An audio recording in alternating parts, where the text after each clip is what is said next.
Hi friends, ನನ್ನ YouTube ಚಾನಲ್ಗೆ ಸ್ವಾಗತ ಸುಸ್ವಾಗತ. ಇವತ್ತು ನಾನು ನಿಮಗೆ ಹೊಸ ಮಾಹಿತಿ ತಂದೀನಿ. ಅದೇನೆಂದರೆ ವಿನಾಯಕನ ಪೂಜೆ ಹೇಗೆ ಮಾಡೋದು. ಕೆಲವೊಬ್ಬರ ಮನೆಯಲ್ಲಿ ವಿನಾಯಕನ ನೇಮ ಇರೋದಿಲ್ಲ ಅಂತಂದು ಅವರು ಪೂಜೆ ಮಾಡೋದಿಲ್ಲ. ಹಾಗಾಗಿ ಏನಿಲ್ಲ ಫ್ರೆಂಡ್ಸ್, ಮಾಡ್ಕೋಬೋದು ಪೂಜೆ. ನಮ್ಮ ಮನೆಯಲ್ಲಿ ನಾವು ವಿನಾಯಕನ ಸ್ಥಾಪನೆ ಮಾಡೋದಿಲ್ಲ.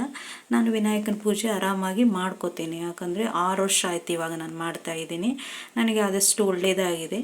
ನಿಮಗೂ ಒಳ್ಳೆಯದಾಗಲಿ. ವಿನಾಯಕನ ಪೂಜೆ ಹೇಗೆ ಮಾಡೋದು ಅಂತಂದು ನಾನು ನಿಮಗೆ ತಿಳಿಸ್ಕೊಡ್ತೀನಿ, ನೋಡ್ಕೊಳ್ಳಿ. ನೀವು ನನ್ನ ವಿಡಿಯೋ ನೋಡ್ತೀರಿ, ಆದರೆ ಸಬ್ಸ್ಕ್ರೈಬ್ ಮಾಡಿಕೊಡಿ ಫ್ರೆಂಡ್ಸ್. ಪ್ಲೀಸ್ ಲೈಕ್ ಮಾಡಿ, ಶೇರ್ ಮಾಡಿ, ಕಮೆಂಟ್ ಮಾಡಿ. ನಿಮಗೆ ನಾನು ಹೊಸ ಮಾಹಿತಿ ಏನು ತರ್ತೇನಲ್ಲ ಅದು ಫಸ್ಟು ನಿಮಗೆ ಬಂದು ತಲುಪ್ತದೆ. ಹಾಗಾಗಿ ಲೈಕ್ ಮಾಡ್ಕೊಳ್ಳಿ ಫ್ರೆಂಡ್ಸ್, ಶೇರ್ ಮಾಡಿ, ಕಮೆಂಟ್ ಮಾಡಿ. ಬನ್ನಿ, ವಿನಾಯಕನ ಪೂಜೆ ಯಾವಾಗ ಥರ ಮಾಡೋದು ಅಂತ ನಾನು ಎಲ್ಲಿ ವಿನಾಯಕನ ಪೂಜೆ ಯಾವ ಥರ ಆರಂಭ ಮಾಡಿದ್ದೀನಿ ಅಂತ ನಿಮಗೆ ತೋರಿಸ್ತೀನಿ. ನಾನು ಫಸ್ಟ್ ಟೈಮು ವಿನಾಯಕನ ಪೂಜೆ ನನಗೆ ಉಡಿ ತುಂಬಾಕ ಕರೆದ್ರು. ಉಡಿ ತುಂಬ್ಕೊಬಳ್ಳಿ ಬರ್ರಿ ಅಂತಂದು ನಾನು ಫಸ್ಟಿಗೆ ಹೆದರಿದೆ. ಉಡಿ ತುಂಬ್ಕೊಳಾಗ ಹ್ಞೂ ಅಂತ ಹೇಳಿದೆ. ಆದರೆ ವಿನಾಯಕನ ನೋಡಿಕೊಂಡು ನಾನು ಹೆದರ್ಕೊಂಡೆ. ಇಲ್ಲ, ನಮ್ಮ ಮನೆಯಲ್ಲಿ ವಿನಾಯಕನ ಪೂಜೆ ನಾವು ಮಾಡೋದಿಲ್ಲ, ಬೇಡ ಅಂತಂದು ಅವ್ರು ಹೇಳಿದರು. ಇಲ್ಲ, ಆ ಥರ ಏನಿಲ್ಲ, ವಿನಾಯಕ ಎಲ್ಲ ಒಳ್ಳೇದೇ ಮಾಡ್ತಾನೆ. ನಿಮಗೆ ಉಡಿ ಬಂದಿದೆ ಅಂದರೆ ನಿಮಗೆ ಒಳ್ಳೇದೇ ಮಾಡ್ತಾನೆ. ನೀವು ಆದಷ್ಟು ಬೇಗ ಒಳ್ಳೇದಾಗುತ್ತೆ, ನಿಮಗೆ ಉಡಿ ತುಂಬ್ಕೊಳ್ಳಿ ಅಂತ ಹೇಳಿದರು. ಆದರೂ ನಾನು ಗಟ್ಟಿ ಮನಸ್ಸು ಮಾಡಿಕೊಂಡು ಉಡಿ ತುಂಬಿಕೊಂಡು ಬಂದೆ. ಆದರೆ ಭಾಳ ವರ್ಷ ಆಯಿತು ನಾನು ವಿನಾಯಕನ ಪೂಜೆ ಮಾಡಲೇ ಇಲ್ಲ. ಹಾಗಾಗಿ ನಾನು ವಿನಾಯಕನ ಪೂಜೆ ಮಾಡಬೇಕು ಅಂತ ಸಂಕಲ್ಪ ಇಟ್ಕೊಂಡು ವಿನಾಯಕನ ಪೂಜೆ ಮಾಡಬೇಕು ಅಂತಂದು ನಾನು ವಿನಾಯಕನ ಪೂಜೆ ಆರಂಭ ಮಾಡಿದೆ. ಇವಾಗ ನಾನು 6 ವರ್ಷ ಆಯಿತು ಮಾಡತ್ತು. ನಾನು ಏನು ಸಂಕಲ್ಪ ಮಾಡ್ತಾ ಇರ್ತೇನಲ್ಲ, ವಿನಾಯಕ ಆದಷ್ಟು ಬೇಗ ಒಳ್ಳೆಯದೇ ಮಾಡಿದ್ದಾನೆ ನನಗಾಗಿ. ಹಾಗಾಗಿ ನಾನು ನಿಮಗೂ ಆದಷ್ಟು ಬೇಗ ಒಳ್ಳೆಯದಾಗಲಿ ಅನ್ನೋದೇ ನನ್ನ ಅನಿಸಿಕೆ.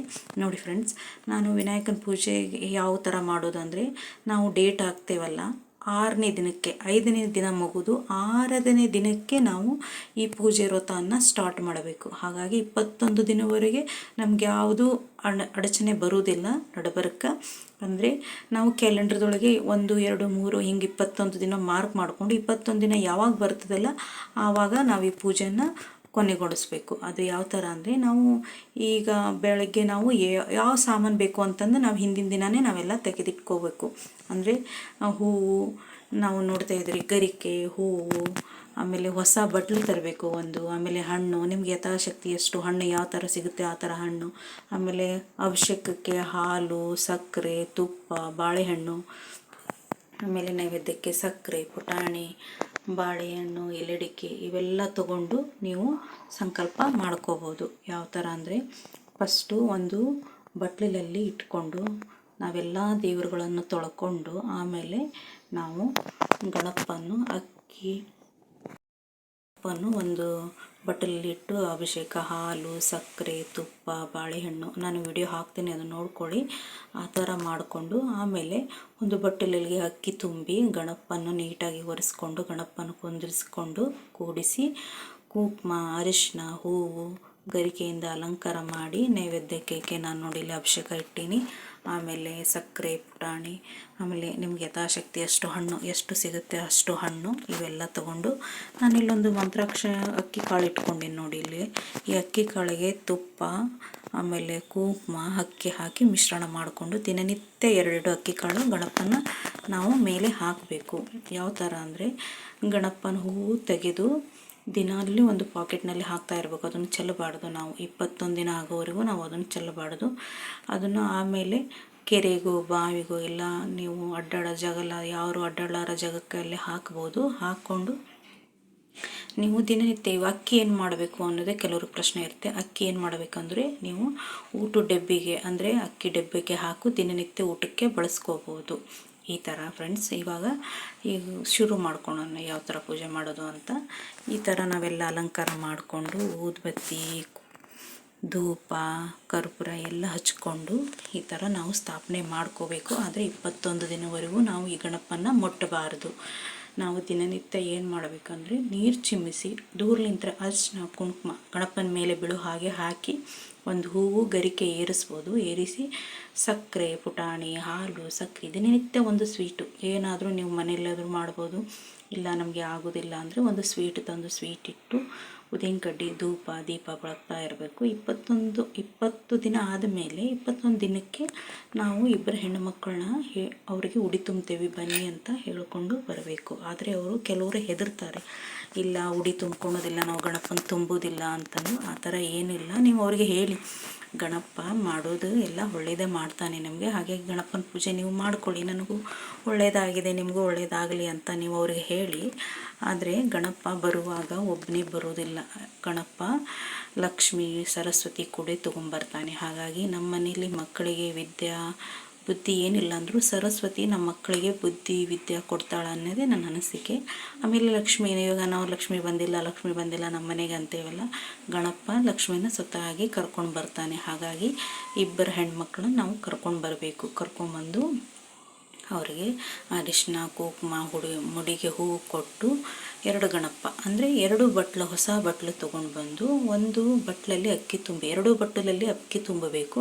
ಒಂದೊಂದು ಬಟ್ಲಕ್ಕೆ ಒಂದೊಂದು ಅಡಿಕೆ ಬಟ್ಟ ಇಟ್ಟು ಉಡಿ ತುಂಬ ಸಾಮಾನು ಅಂದರೆ ಬಾಳೆಹಣ್ಣು, ಎಲೆ, ಅಡಿಕೆ, 11 ರೂಪಾಯಿ ಇವನ್ನೆಲ್ಲ ಇಟ್ಟು ನೀವು ಪೂಜೆ ಮಾಡಿಕೊಂಡು ಅವರಿಗೆ ಅರಿಶಿನ ಕುಂಕುಮ ಕೊಟ್ಟಿಂದ ಅವ್ರಿಗೆ ಉಡಿ ತುಂಬಬೇಕು. ಮೊದಲು ಗಣಪನ ಇಟ್ಟು ಅದ್ರ ಮೇಲೆ ಉಡಿ ತುಂಬಿ ಅವರಿಗೆ ಆರತಿಗೆ ಬೆಳಗಿ ಆಮೇಲೆ ಅವ್ರಿಗೆ ಊಟ ಮಾಡಿಸ್ಬೇಕು. ನಿಮಗೆ ಯಥಾಶಕ್ತಿ ಊಟ ಅದು ಮಾಡಿಸ್ಬೋದು, ಇಲ್ಲ ನೀವೇನಾದರೂ ಅವ್ರಿಗೆ ಸ್ವೀಟ್ ಕೊಡ್ಬೋದು. ನಾನು ಊಟ ಮಾಡಿಸ್ತಾ ಇದ್ದೇನೆ. ಹಾಗಾಗಿ ನಮ್ಮ ಮನೆಯಲ್ಲಿ ಹೆಣ್ಮಕ್ಳು ಬಂದರೆ ಹಾಗೆ ಕಳಿಸ್ಬಾರ್ದು, ಊಟ ಮಾಡಿ ಕಳಿಸ್ಬೇಕು ಉಡಿ ತುಂಬಿಂದ ಅಂತ ನಮ್ಮ ಸಂಪ್ರದಾಯ ಇದೆ ಇಲ್ಲ, ಅದು ನಾನು ಪೂರ್ತಿ ಮಾಡ್ತೀನಿ. ಹಾಗಾಗಿ ನೀವು ಮಾಡಿಕೊಳ್ಳಿ, ಆದಷ್ಟು ಬೇಗ ನಿಮಗೂ ಒಳ್ಳೆಯದಾಗುತ್ತೆ. ಹಾಗಾಗಿ ನೀವು ಆ ಥರ ಉಡಿ ತುಂಬಿಸಿ ಅವರಿಗೆ ನೀವು ಏನಾದರೂ ನೀವು ದೇವರು ಹೊತ್ತಿದ್ರೆ ನೀವು ಕಾಲು ಮುಗಿಬಾರ್ದು, ಕೈ ಕೊಟ್ಟೆ ನಮಸ್ಕಾರ ಮಾಡಬೇಕು. ನೀವು ದೇವ್ರು ಹೊತ್ತಿಲ್ಲ ಅಂದರೆ ಅವ್ರಿಗೆ ಹಣೆ ಹೆಚ್ಚಿ ಕಾಲು ಮುಗಿದು ಅವ್ರಿಗೆ ಮತ್ತೆ ಮುಂದಿನ ವರ್ಷ ನಾನು ಉಡಿ ತುಂಬ್ತೇನೆ ಬಾರ ಮನೆ ತುಂಬ್ಕೊಳಕಂತ ಹೇಳಿ ಅವ್ರನ್ನ ಕಳಿಸ್ಕೊಟ್ಟು ಹಿಂದಿನ ದಿನ ವಿನಾಯಕಂದು ಇವೇನಿರ್ತೈತಲ್ಲ ಸಾಮಾನುಗಳು ಇವೆಲ್ಲ ನದಿಗೆ ನೀವು ಬಿಡಬೇಕು. ಆಮೇಲೆ ವರ್ಷ ಈ ಥರ ಪೂಜೆ ಮಾಡ್ಕೊತ ಬನ್ನಿ ಫ್ರೆಂಡ್ಸ್. ಆದರೆ ನಿಮ್ಮ ಸಂಕಲ್ಪ ಇರ್ತದಲ್ಲ ಆದಷ್ಟು ಬೇಗ ನೆರವೇರುತ್ತೆ. ಹಾಗಾಗಿ ವಿನಾಯಕನ ಪೂಜೆ ಯಾರೂ ಬಿಡೋದಿಲ್ಲ. ಯಾಕಂದರೆ ನೀವು ನೋಡ್ಕೊಳ್ಳಿ, ಯಾವುದಾದ್ರೂ ಪೂಜೆ ಇದ್ದರೂ ವಿನಾಯಕನ ಪೂಜೆ ಫಸ್ಟ್ ಮಾಡ್ತಾರೆ. ಯಾಕಂದರೆ ವಿನಾಯಕ ಆದಷ್ಟು ಬೇಗ ಒಳ್ಳೇದು ಮಾಡ್ತಾನೆ, ಏನು ಕಷ್ಟ ಇದ್ರೂ ಪರಿಹಾರ ಮಾಡ್ತಾನೆ ಅನ್ನೋದಕ್ಕೆ. ಈಗ ಸತ್ಯನಾರಾಯಣ ಪೂಜೆ ಮಾಡ್ತಾರಲ್ಲ, ಫಸ್ಟಿಗೆ ಅವ್ರು ಕೇಳೋದು ವಿನಾಯಕ ನಿಮ್ಮಲ್ಲಿ ಇದಾನ ಅಂದರೆ, ನಮ್ಮ ಮೂರ್ತಿ ಕೇಳ್ತಾರೆ. ಸಣ್ಣ ಮೂರ್ತಿ ಇದ್ದರೆ ಮೂರ್ತಿ ಕೊಡ್ಬೋದು, ಅದಕ್ಕೆ ಪೂಜೆ ಮಾಡ್ತಾರೆ.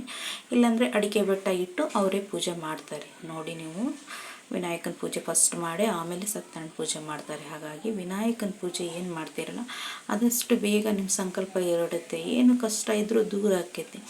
ಒಂದು ಪೂಜೆ ಮಾಡೋದ್ರಿಂದ 3 ದೇವರು ನಮ್ಮ ಮನೆ ಒಳಗೆ ಬರ್ತಾರಂದರೆ ಈ ಪೂಜೆಯನ್ನು ನಾವು ಆರಾಮಾಗಿ ಮಾಡ್ಕೋಬೋದು. ಹಾಗಾಗಿ ವಿನಾಯಕನ ಪೂಜೆ ಈ ಥರ ಇದೆ ಫ್ರೆಂಡ್ಸ್, ಮಾಡ್ಕೊಳ್ಳಿ, ನಿಮಗೆಲ್ಲ ಒಳ್ಳೆಯದಾಗಲಿ ಅನ್ನೋದೇ ನನ್ನ ಅನಿಸಿಕೆ.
ನಿಮಗೆಲ್ಲ ಮಾಹಿತಿ ಕೊಟ್ಟಿದ್ದು ನಾನು ಒಳ್ಳೆಯದಕ್ಕೆ ಅಂತ ತಿಳ್ಕೊಂಡೀನಿ. ಯಾಕಂದರೆ ನನಗೂ ಒಳ್ಳೆಯದಾಗಿದೆ. ಆದಷ್ಟು ಬೇಗ ದೇವರು ನಿಮಗೂ ಒಳ್ಳೆಯದು ಮಾಡಲಿ ಅನ್ನೋದೇ ನನ್ನ ಆಸೆ.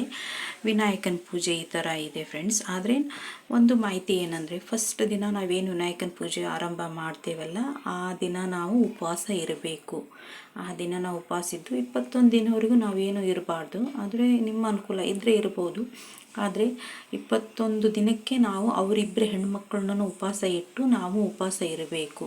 ಅವರಿಗೆ ಉಪವಾಸ ಬಿಡಿಸಿಂದೆ ನಾವು ಊಟ ಮಾಡಬೇಕು. ನೀವು ನೈವೇದ್ಯಕ್ಕೆ ಅವಾಗ ಲಾಸ್ಟ್ ದಿನ ಏನು ಇಡಬೇಕು ಅಂತ ಕೇಳ್ತಿರಲ್ಲ, ನೀವು ಲಾಡು ಆದರೂ ತರ್ಬೋದು, ಕಡುಬು ಇಲ್ಲ ಬೂಂದಿ, ಬದನೆಕಾಯಿ, ಅನ್ನ, ನೀವೇನಾದರೂ ದೇವರಿಗೆ, ಈಗ ದೇವ್ರಿಗೆ ಹೇಗೆ ಎಡೆ ಇಡ್ತೀರಲ್ಲ ಆ ಥರ ದೇವರಿಗೆ ಎಡೆ ಇಟ್ಟು ಕಾಯಿ ಆವಾಗ ಹೊಡಿಬೇಕು. ನಾವು ಬಾಳೆಹಣ್ಣು ಕಾಯಿ ಎಲ್ಲ ಏರಿಸ್ಕೊಂಡು ಹೊಡೆದು ದೇವ್ರನ್ನ ಆವಾಗ ಅಲಂಕಾರ 21 ದಿನವರೆಗೂ ಗಣಪನ ಆ ಕಡೆ ಈ ಕಡೆ ಎಲ್ಲಿ ಸರಿಸಬಾರದು, ಗಣಪನ ಮುಟ್ಲೇಬಾರ್ದು. ನಾವು ಈ ಥರ ವಿನಾಯಕನ ಪೂಜೆ ಮಾಡ್ತಾ ಇದ್ದರೆ ನಮಗೆ ಆದಷ್ಟು ಬೇಗ ಒಳ್ಳೆಯದಾಗತ್ತೆ. ನಾನು 6 ವರ್ಷ ಮಾಡತ್ತೇನೆಲ್ಲ, ಇದು ನಾನು ಮಕ್ಕಳಿಗೆ ಹೇಳ್ತಿರ್ತೇನೆ, ನೀವು ಅಲ್ಲಿ ಹೋಗಬೇಡಿ, ಯಾಕಂದರೆ ವಿನಾಯಕನ ಸ್ಥಾಪನೆ ಮಾಡಿ ನಾನು ಮುಟ್ಟಬೇಡಿ ಅಂತಂದು. ಹಾಗಾಗಿ ನಾನಾಗಲೇ ಖುದ್ದಾಗಿ ಪೂಜೆ ಮಾಡ್ತೀನಿ. ನನಗೆ ಆದಷ್ಟು ಬೇಗ ಒಳ್ಳೆಯದೇ ಮಾಡೇನ ದೇವರು. ಹಾಗಾಗಿ ನಿಮಗೂ ಒಳ್ಳೆಯದಾಗಲಿ ಅನ್ನೋದೇ ನನ್ನ ಅನಿಸಿಕೆ. ಈ ಥರ ವಿನಾಯಕನ ಪೂಜೆ ಮಾಡ್ಕೊಳ್ಳಿ, ಆದಷ್ಟು ಬೇಗ ನಿಮಗೂ ಒಳ್ಳೆಯದಾಗಲಿ ಅನ್ನೋದೇ ನನ್ನ ಅನಿಸಿಕೆ ಫ್ರೆಂಡ್ಸ್.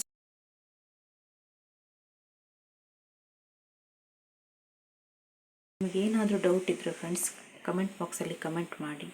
ಈ ಥರ ಇದೇ ಪೂಜೆ ಮಾಡ್ಕೊಳ್ಳಿ, ಆದಷ್ಟು ಬೇಗ ನಿಮ್ಮ ಸಂಕಲ್ಪನೂ ಈಡೇರಲಿ.